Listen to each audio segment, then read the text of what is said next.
Assalamualaikum warahmatullahi wabarakatuh. Salam.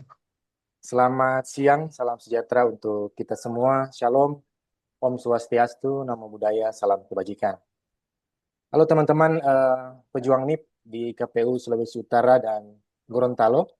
Selamat datang di podcast CPNS Talk. Sebelumnya, perkenalkan dulu saya Aswar sebagai host pada podcast kali ini.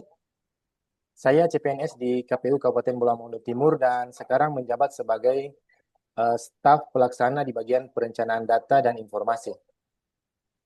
Hari ini kita akan membahas topik yang kelihatannya berat, tapi sebenarnya erat sekali pada kehidupan kita sehari-hari, yaitu wawasan kebangsaan dan aksi bela negara. Jangan dulu dibayangkan kalau disuruh mengangkat senjata, teman-teman. Nah, kita akan kupas tuntas bersama 3 teman CPNS hebat kita pada hari ini. Mari kita perkenalan dulu. Mulai dari yang pertama mungkin dari Nadia, silakan untuk perkenalkan nama. Halo Answar dan teman-teman semua. Halo, Perkenalkan saya, halo. Halo. Perkenalkan saya Nadia, CPNS dari KPU Kabupaten Minahasa Utara. Saat ini saya penempatan di Subbagian Teknis Penyelenggaraan Pemilu dan Hukum. iya, terima kasih. Mungkin selanjutnya dari Fikar, Fikar Rahman. Halo semuanya, Ya, kenalkan saya Fikar, CPNS KPU Kabupaten Minahasa Tenggara dan saya sekarang bertugas di Subbagian Keuangan dan Logistik KPU Kabupaten Minahasa Tenggara. iya, terima kasih. Selanjutnya mungkin dari Natalia, silakan memperkenalkan diri. Semua, perkenalkan saya Natalia dari CPNS KPU Kabupaten Kepulauan Talaut. Sekarang penempatan di Subbagian Teknis Penyelenggaraan Pemilu dan Hukum. Oke, Talaut, jauh sekali Talaut ini. Oke, baik, terima kasih. Salam kenal semua. Langsung saja. Ya, salam kenal. Ya, salam kenal semua. Oke, mungkin langsung saja saya ke Nadia terlebih dahulu mungkin. Kalau bicara wawasan kebangsaan, seringkali orang menganggap ini hanya hafalan 4 konsensus dasar seperti Pancasila, Undang-Undang Dasar 1945, NKRI, dan Bhinneka Tunggal Ika. Sebenarnya menurut Nadia, esensinya itu apa sih? Ya, Betul Answar. Wawasan kebangsaan itu bukan sekedar hafalan. Singkatnya itu adalah cara pandang kita sebagai bangsa Indonesia tentang diri dan lingkungannya. Jadi sebelum kita bertindak, kita harus tahu dulu siapa diri kita dan di mana kita berdiri. Nah, tanpa wawasan ini, kita mudah terombang-ambing oleh ideologi luar yang tidak cocok dengan jati diri kita. Seperti itu. Izin menanggapi dari Nadia. Berarti kalau saya lebih bangga pakai batik atau beli produk lokal dibanding brand luar, itu sudah termasuk implementasi wawasan kebangsaan ya.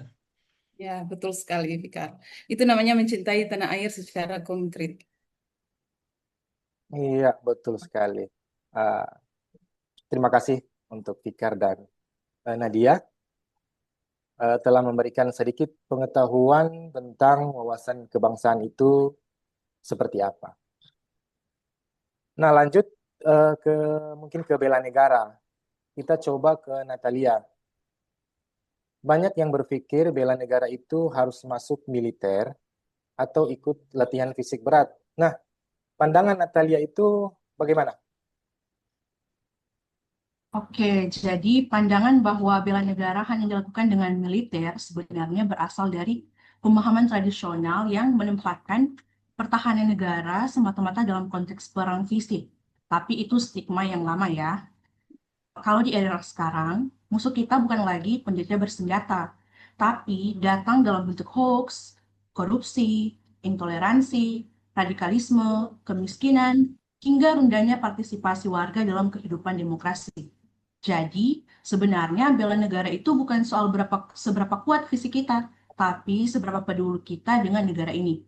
Contohnya, saat saya dan teman-teman melawan berita bohong di internet, itu sudah termasuk aksi bela negara untuk menjaga kedaulatan informasi dan persatuan bangsa. Begitu Kak Suhab. Iya. Betul sekali apa yang disampaikan oleh Saudari Natalia. Di kantor, saya merasa bekerja dengan jujur juga dan tidak korupsi waktu sudah jadi bentuk bela negara kecil-kecilan lah. Gitulah tanggapan saya. Iya benar, Fikar. 5 nilai dasar bela negara itu cinta tanah air, sadar berbangsa dan bernegara, setia pada Pancasila, rela berkorban, dan memiliki kemampuan awal bela negara. Bekerja profesional sebagai ASN adalah wujud rela berkorban, waktu dan tenaga untuk melayani publik. Iya, teman-teman, terima kasih banyak atas jawaban dari teman-teman semua. Saya rasa luar biasa obrolan kita pada podcast kali ini ya. Singkat, padat, jelas, langsung di inti masalah. Nah, sebelum kita tutup, saya ingin merangkum sedikit diskusi kita pada hari ini. Kesimpulan wawasan kebangsaan adalah kompas kita untuk memahami jati diri sebagai bangsa Indonesia di tengah arus globalisasi. Sedangkan aksi bela negara adalah implementasi nyata dari kompas tersebut. Sebagai ASN, bela negara tidak harus dimulai dari hal besar, melainkan dari integritas dalam bekerja, melayani masyarakat tanpa diskriminasi, serta menjadi perekat persatuan di lingkungan masing-masing. Nah, terima kasih kepada Nadia, Fikar, dan juga Natalia atas inspirasinya pada podcast hari ini. Teman-teman semua ingatlah bahwa menjadi ASN bukan sekedar soal gaji atau tunjangan, tapi tentang seberapa besar dampak yang kita berikan untuk Indonesia melalui bidang kita masing-masing. Saya rasa demikian podcast kita pada hari ini. Saya Aswar, pamit undur diri. Wassalamualaikum warahmatullahi wabarakatuh. Selamat siang, salam sejahtera untuk kita semua. Shalom. Salam KPU melayani.